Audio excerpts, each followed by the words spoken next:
Sometimes it's the seemingly minuscule actions in our life that compound over time and lead to significant changes. A perfect example of this was a seminal study conducted in the 1960s by Freedman and Fraser, which is now referred to as the foot in the door technique.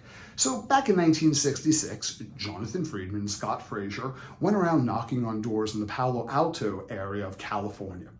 And they asked people to participate in a petition to increase driver safety.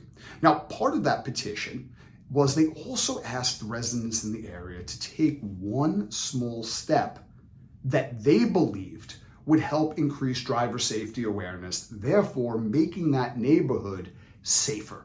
Why wouldn't any conscientious citizen agree to take part in this study? I mean, after all, it was the 1960s, and they probably had about 2.3 kids, and granted, life was probably a little bit rough for that 0.3 kid, but they loved their kids. Why would they not participate in complying with a very small request if it would make life safer, not only for the residents in the neighborhood, but maybe their children themselves?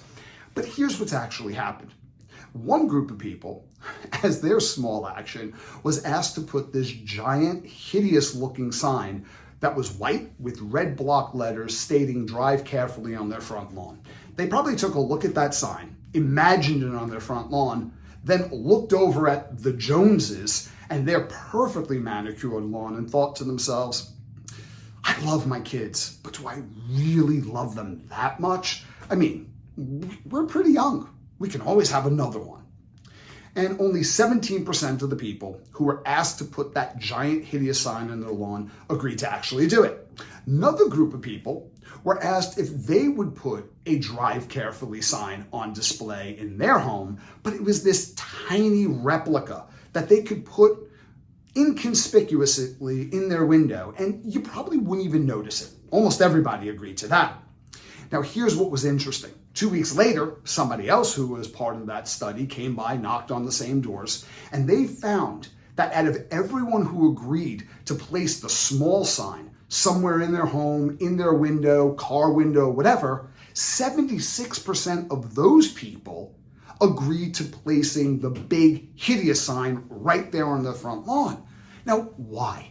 Because in one small respect, by agreeing to a tiny action, they had already made a small yet significant shift in their identity. They started to view themselves as conscientious citizens who were willing to take action to improve the conditions within their neighborhood. See, that's how it works. Sometimes it's a small action. Me thinking that I'm a conscientious, organized individual could start with downloading a daily planner app and just filling it in, nothing else. Agreeing to do something small like tidying up my desk can lead to much greater organizational skills and practices, not only within my daily life, but also in my work.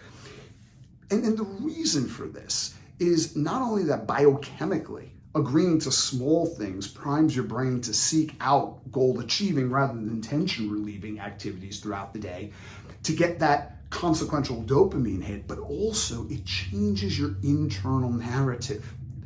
We don't place enough emphasis on how shifts in our identity, even small shifts at first, compound into major transformational forces within our lives. So as a coach, I don't want to be the Pied Piper driving change for my clients. I had a conversation the other day where someone said, well, coaching is about my clients being accountable to me. No, it's really not. Coaching is about having people come up with their own intrinsic commitments that they make to themselves.